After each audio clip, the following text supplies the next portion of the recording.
قادیانیوں کا یہ کہنا کہ پاکستان میں ہمارے حقوق نہیں ہیں، یہ بھی ایک بڑا دجل ہے۔ مجھے بتائیے اگر کوئی برطانیہ میں رہتا ہو اور اس کی آئین کو نہ مانے، کوئی یونائٹڈ اسٹیٹ امریکہ میں رہتا ہو اس کی آئین کو تسلیم نہ کرے، کوئی یورپ میں رہتا ہو اس کے پارلیمنٹ کے آئین کو قبول نہ کرے، وہ ملک کا وفادار ہوگا غدار ہوگا؟ اس کو ملک میں رکھا جائے گا کہ نکالا جائے گا؟ میں نے کہا ساری دنیا کا آئین اتنا مقدس ہے کہ اگر ملک کا باشندہ اس آئین کو تسلیم نہ کرے تو وہ ملک اس پر بغاوت کا حکم لگا کر قید کرتا ہے اور سزا دیتا ہے۔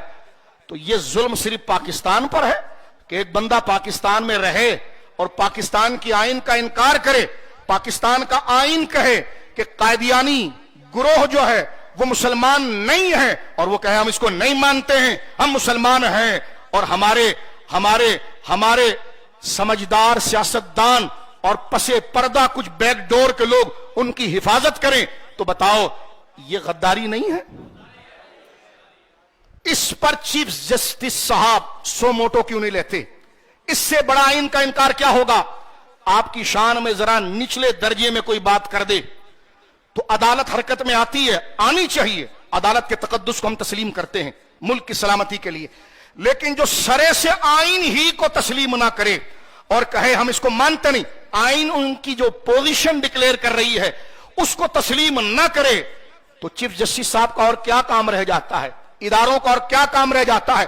ہم مسلمان اگر ممبروں محراب اور گلی کوچوں میں اپنے حق کے لیے بھیک مانگیں اور استدعا کریں تو ہمیں گولیوں سے بھونا جائے، ہمیں لاٹھیوں سے مارا جائے، اور جو سرے سے آئین ہی کو قبول نہ کرے اور جب تک مسلمان گلی میں نہ اتریں اس وقت تک کسی کی بات سمجھ میں نہ آئے، تو یہ ظلم ہم کر رہے ہیں یا انگریزوں کے پروردہ غدار مسلمانوں پر یہ ظلم کر رہے ہیں؟